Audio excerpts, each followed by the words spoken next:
क्षेत्र के विधायक और विकास पुरुष श्री अनिरुद्ध माधव जी मारू का जन्मदिवस है। इस मौके पर हम उनसे खास बातचीत करेंगे।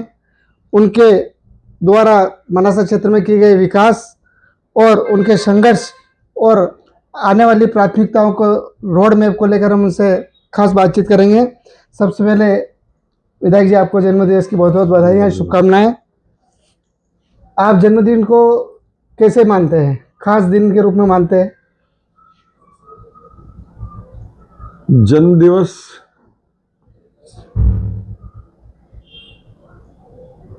ये हमारे सब इष्ट मित्रों के कारण मनाते हैं, चाहने वालों के कारण मनाना पड़ता है, और जो सद्भाव रखते हैं उनके कारण ये जन्मदिवस का आयोजन भी होता है और एक अलग तरह का उत्सव होता है, जिसमें सब कुछ कार्यकर्ता मिलने वालों के आधार पे ही होता है। मैं इसमें कहीं कोई प्रायोजन नहीं करता हूं अपनी तरफ से जी। और जन्मदिन हर साल आता है, लेकिन विकास की बात जहां तक है वो निरंतर है,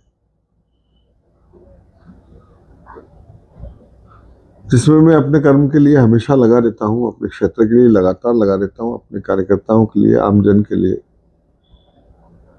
और इसलिए जन्मदिन पर इतना जमावड़ा भी होता है, लोग प्रेम से आते हैं मिलने। निश्चित रूप से उस बात का फर्क तो है। माधव मारू का राजनीतिक सफर काफी लंबा रहा है और संघर्ष भरा रहा है। पीछे मुड़कर देखें तो आप किस चुनौती को मानते हैं जो सबसे बड़ी चुनौती रही है आपकी?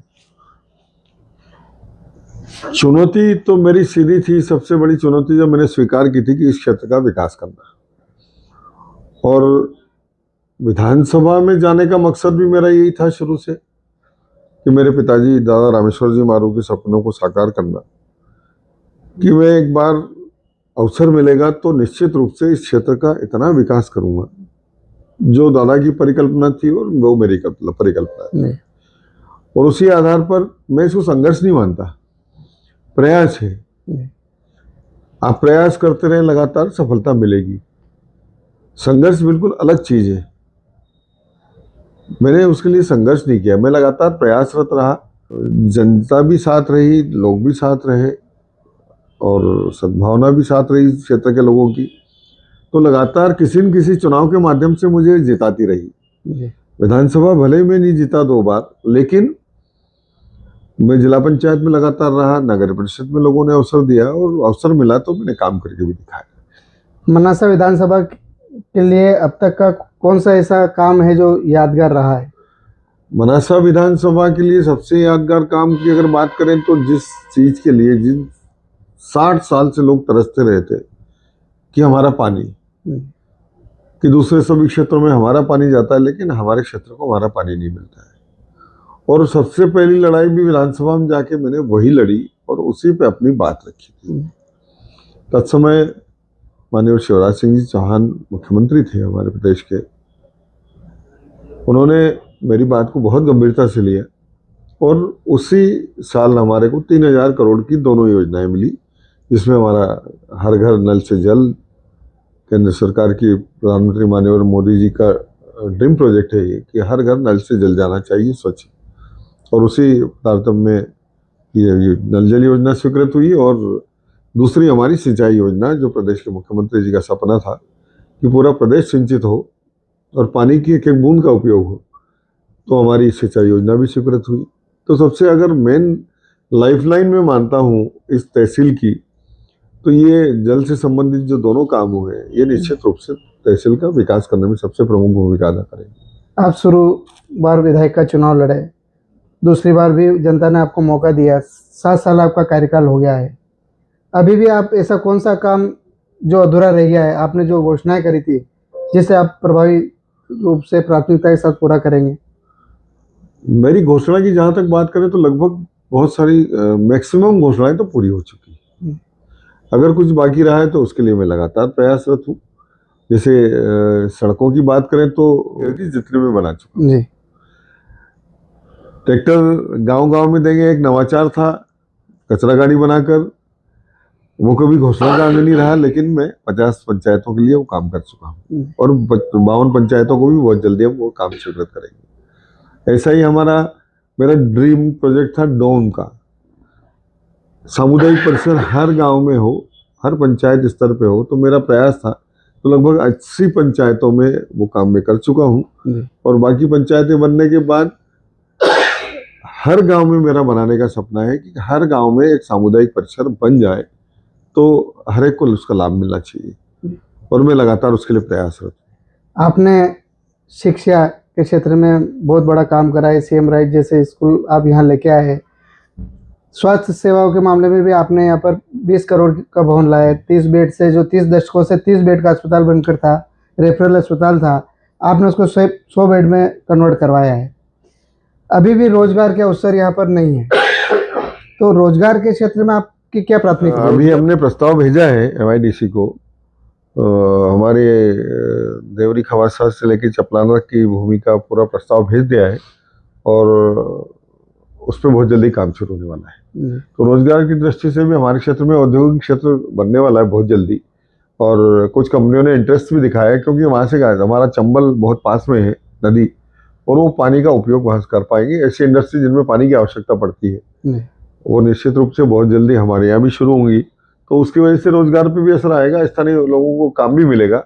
और ऐसा ही एक इंडस्ट्रियल एरिया हासपुर के आसपास, हासपुर से लेकर सारसी के बीच में जमीनें खाली पड़ी हैं, सरकारी भूमियाँ, उसका हमने प्रस्ताव भेज रखा है, वो भी बहुत जल्दी स्वीकृत हो जाएगा। तो एक क्षेत्र के आसपास छोटी इंडस्ट्री के लिए, छोटे कामों के लिए भी भूमि उपलब्ध हो जाएगी, तो लोगों को काम मिलना शुरू होगा। युवाओं को लेकर क्या सोच है आपकी? युवाओं को लेकर सोच मेरा ऐसा है कि युवा पढ़ लिख कर सिर्फ नौकरी की तरफ डाइवर्ट नहीं हो। नौकरियां सबको नहीं दी जा सकती जितने बच्चे पढ़ रहे हैं, उनको अपने व्यवसाय की तरफ डाइवर्ट होना पड़ेगा। और व्यवसाय की तरफ डाइवर्ट होना पड़ेगा तो जो प्रधानमंत्री जी का सपना है स्किल्ड भारत, स्किल को डेवलप करना पड़ेगा और स्किल डेवलप करने के लिए उनको किसी न किसी काम से जुड़ना पड़ेगा और ये सबसे बड़ा काम है। तो युवाओं को नई लाइन पे जाना चाहिए, नए काम शुरू करना चाहिए, वो उद्योग से जुड़े, नए स्वरोजगार के काम से जुड़े, वो कोई भी व्यवसाय शुरू करें। सरकार उनकी मदद कर रही है और हम लोग भी उनकी मदद कर रहे हैं, लेकिन युवाओं को भी थोड़ा सा आगे आना पड़ेगा, क्योंकि जब तक युवा मन नहीं बनाएंगे काम करने का, तब तक आप किसी को गाड़ी में नहीं जोड़ सकते कि नहीं इसको जबरदस्ती क्यों काम दे दो। तो युवाओं को भी थोड़ा जागृत होना पड़ेगा कि मैं कुछ काम करूं। तो निश्चित रूप से उन सबको हम मदद करने के लिए तैयार हैं। हमारी सरकार, मुख्यमंत्री डॉक्टर मोहन यादव जी के नेतृत्व में आज प्रदेश में इतना बड़ा औद्योगिकरण का वातावरण बदला है।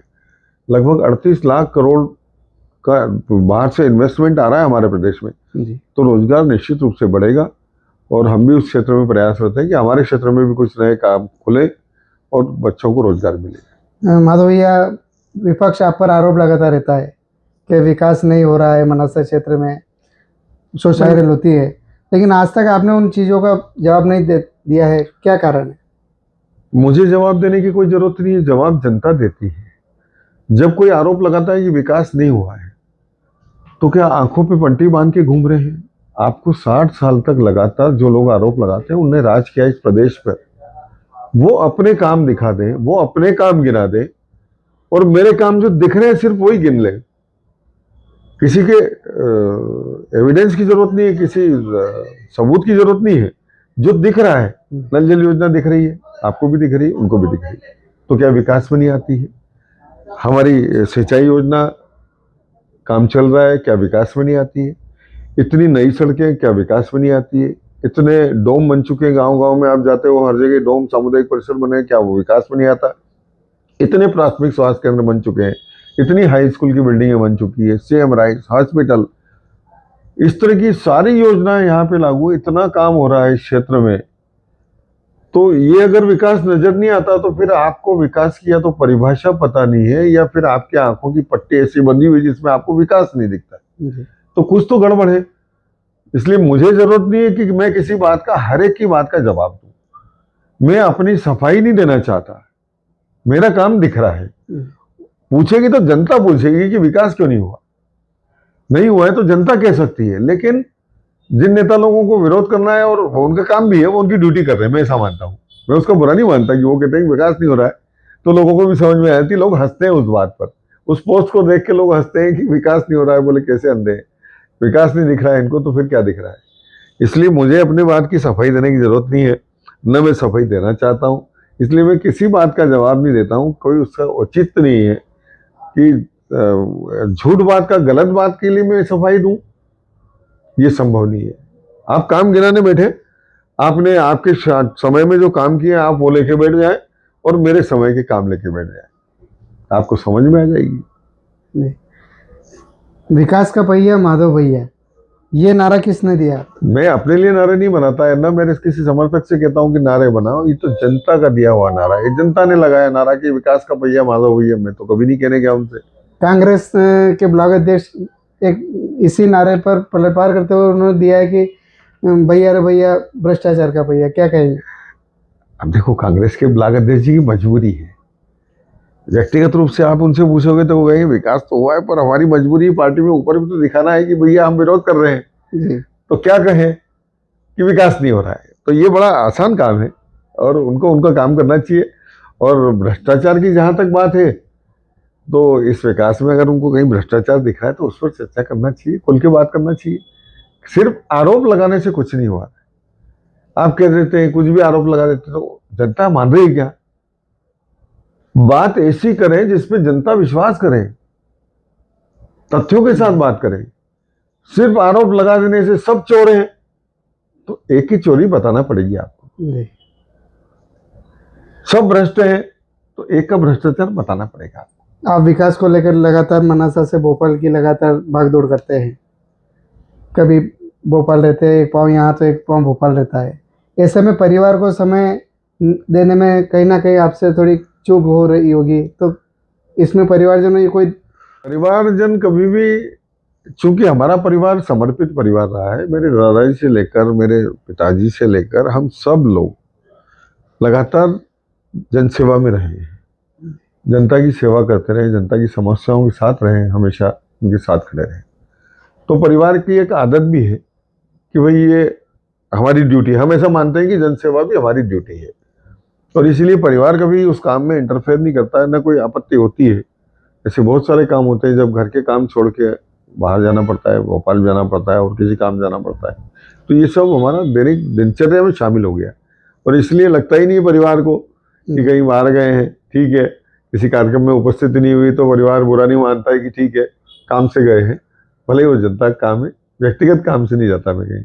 ये सवाल थोड़ा हटकर है कि आपका पसंदीदा भोजन और आपकी पसंदीदा जगह, और एक वो काम जो जिस आदत से आमजन वाकिफ नहीं है अभी तक। एक काम जिससे आमजन वाकिफ नहीं है, उस ऐसा, वैसे तो मेरा जीवन पारदर्शी है, बिल्कुल ट्रांसपेरेंट लाइफ है मेरी। मेरे शौक भी सबको पता है कि मेरे क्या शौक है, लेकिन फिर भी बहुत सारे लोगों को नहीं पता है कि मैं खाना बहुत अच्छा बनाता हूँ।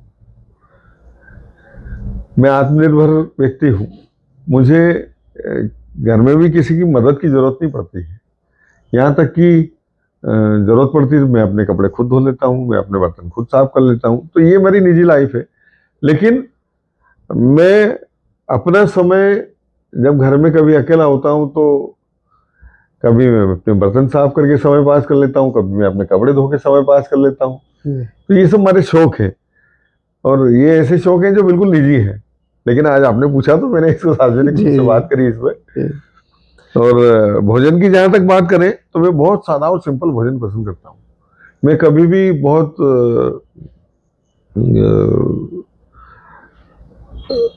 विशिष्ट भोजन का आदी नहीं हूँ। सबसे ज्यादा पसंद कुछ है तो मैं मक्का की रोटी खाने वाला आदमी हूँ, जो मुझे बहुत पसंद है।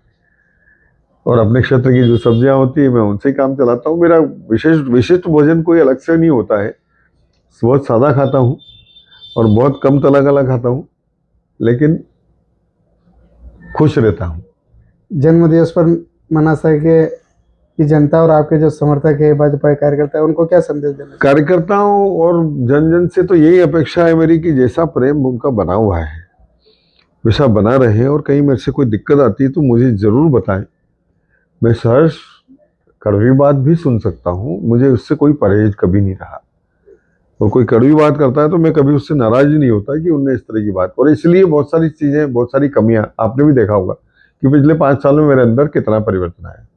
ये परिवर्तन आपको भी देखा होगा। तो ये मेरे अपने लोगों ने ठीक किए सब, कि जहां जहां दिक्कतें थी कि इसको ठीक करना चाहिए, तो मैंने कोशिश करी उसको ठीक करने की, और उसी वजह से आज एक अलग स्वरूप में मैं बैठा हूँ कि लोगों के भाव भी बदले हैं। पहले जिस तरह से लोग आरोप प्रत्यारोप करते थे, जैसी बात करते थे, आज वैसा कोई भी रिएक्शन नहीं आता। तो वो जो परिवर्तन मेरे अंदर करना था वो मैंने किया है, और जन जन से भी ये अपेक्षा है कि वो जिस रूप में मेरे को चाहते हैं मैं उस रूप में हूँ, और उनका आशीर्वाद बना रहे, उनका स्नेह बना रहे। पद अपनी जगह है, लेकिन संबंध, संपर्क, रिश्ते ये जीवन भर चलेंगे। ये बात हमेशा सबको ध्यान देना चाहिए कि पद अपनी जगह है, और इसलिए कभी भी आपने मेरे अंदर पद का घमंड नहीं देखा होगा कि मैंने कभी पद की गरिमा हमेशा बना के रखी, उसका घमंड नहीं देखा हूँ। मुझे कभी नहीं लगता है कि विधायक बनने के बाद मैं कोई बड़ा आदमी हो गया हूँ। मैं आम जन हूँ, आम जनता सरीखा हूँ, कहीं भी बैठ जाता हूँ, कहीं भी उठ जाता हूँ, किसी से बात कर लेता हूँ, कहीं भी चाय पी लेता हूँ, मेरा कोई परहेज, किसी से परहेज नहीं। यहाँ तक कि मेरे विरोधियों के साथ भी मेरे को परहेज नहीं है। मैंने कभी भी उनसे भी परहेज नहीं किया, उनसे भी वैसा ही सम्मान का भाव रखा मैंने हमेशा, और वो हमेशा रहेगा। मुझे कभी बुरा नहीं लगता है कि इसने मेरे लिए खराब कहा या अच्छा कहा और इसलिए इससे नाराज हो, कोई फर्क नहीं पड़ता है। ठीक है, सब अपना अपना धर्म निभा रहे हैं, मैं अपना धर्म निभा रहा हूँ। मनासा के विकास को लेकर आपके आगे का बड़ा प्रोजेक्ट क्या है? अभी मनासा को बहुत सारी जरूरत है। जैसे मैंने अभी औद्योगिक क्षेत्र की बात की, लोगों को रोजगार मिलना चाहिए, स्थानीय व्यापारियों को काम मिलना चाहिए, नए बच्चों को काम मिलना चाहिए। तो हमारा ये रोजगार इससे बढ़ेगा जब हमारा औद्योगिक क्षेत्र आ जाएगा। दूसरा मेरा ड्रीम प्रोजेक्ट है नीमच से झालावाड़ 4 लेन का, कि हम 8 लेन से जुड़ जाएंगे। उस दिन हमारा जो उत्पाद बढ़ेगा, हमारा जो प्रोडक्शन बढ़ेगा सिंचाई योजना से, तो हम सीधा विपणन के लिए दिल्ली बम्बई सीधा भेज पाएंगे। 5-6 घंटे में हम दिल्ली पहुंच जाएंगे, दिल्ली की मंडी में माल बिकेगा तो हम क्वांटिटी में माल भी बेच पाएंगे और किसानों को मुनाफा भी होगा। और उसके लिए आवश्यक है सड़क। अगर ये सड़क बनती है तो निश्चित रूप से पूरे भारत से जुड़ने का अवसर मिलेगा। ये नीमच से झालावाड़ बनने के बाद मनासा पूरे भारत से जुड़ जाएगा, तो निश्चित रूप से यहाँ की सारी परिस्थितियों पे अंतर आएगा, नए डेवलपमेंट्स होंगे हमारे यहाँ, नई इंडस्ट्री भी आ सकती है, बड़ी इंडस्ट्री। अभी हमारे यहाँ ग्रीन को जो चल रहा है उसका काम, उसके साथ ही अभी न्यूक्लियर पावर का भी सर्वे शुरू हुआ है वापस से, क्योंकि शिवपुरी की साइड कुछ सुटेबल नहीं थी उनको। लेकिन अभी न्यूक्लियर पावर का वो लगभग 50,000 करोड़ का प्रोजेक्ट है जो हमारे मनासा में प्रस्तावित है, रामपुरा से आगे। तो निश्चित रूप से पूरे एरिया की क्षेत्र की तस्वीर बदलने वाली है, इसका लाभ सबको मिलेगा। ऐसा ही जितनी बची हुई सड़कें हैं मैं उन पे भी काम कर रहा हूँ कि ये सड़कें पूरी हो जाएं, साथ में जितने इंटरकनेक्टिविटी रोड हैं जो बड़े गांव से बड़े गांव को कनेक्ट, बड़ी पंचायत से बड़ी पंचायत कनेक्ट करते हैं, उससे बहुत सारे लोगों को लाभ होगा, बहुत सारे लोगों का मेन रोड हो जाएगा वो। ऐसी बहुत सारी सड़कें मैंने प्लान कर रखी है। आने वाले समय में मैं धीरे धीरे काम भले कर रहा हूँ। मेरी प्राथमिकता वो है कि पहले जिन गाँवों की सड़कें नहीं है पहले उनकी सड़कें बन जाए, उसके बाद फिर इंटरकनेक्टिविटी रोड्स और ये सब शुरू होंगे। तो निश्चित रूप से एक अलग परिदृश्य मनासा तहसील का होगा, ऐसा मेरा मानना है। एक लास्ट सवाल है कि मनासा हॉस्पिटल में डॉक्टरों की कमी है, संसाधनों की कमी है। आपने अच्छे प्रयास करके यहाँ भवन तो दिया है, ये सुविधा और जनता को उपलब्ध हो जाए तो ये आपके कार्यक्रम बहुत जल्दी ये पूर्ति भी होने वाली है। मैं अभी विधानसभा में, उस दिन भी मैंने विधानसभा के भाषण में भी ये कहा कि हमारे मनासा का हॉस्पिटल अभी तक 100 बेड की जो सुविधा मिलना चाहिए थी, जिससे डॉक्टर और स्टाफ अपॉइंट होना था, वो प्रोसीजर में है। एक्चुअल में वो नोटिफिकेशन होता है इसका कि सिविल हॉस्पिटल का फिर से नोटिफिकेशन होता है, तो वो नोटिफिकेशन होना है सिविल हॉस्पिटल का। तो जैसे नोटिफिकेशन होगा कि यहाँ का स्टाफ भी नया अपॉइंट हो जाएगा और यहाँ सारा सुविधाएं वो सब मिल जाएगी, इसलिए रुका हुआ है वो। मेरी चर्चा भी हुई स्वास्थ्य मंत्री जी से, माननीय राजेंद्र शुक्ला जी से इस विषय में। उन्होंने कहा हम इस सत्र में आपका ये कर देंगे। तो ये थे मनासा के विधायक अनिरुद्ध माधव जी मारू, जिन्होंने मनासा के विकास, युवाओं के भविष्य और रोजगार के अवसर प्रदान कराने को लेकर अपना रोड मैप बताया और जनता और भाजपा कार्यकर्ताओं के साथ ही इष्ट मित्रों, शुभचिंतकों को उन्होंने जो संदेश दिया है कि वे एक अभी भी विधायक बनने के बाद एक सामान्य व्यक्ति की तरह जीवन जी रहे हैं। तो बहुत बहुत धन्यवाद विधायक जी। कैमरामैन दिनेश राठौर के साथ BL दमामी, PL लाइव न्यूज के लिए।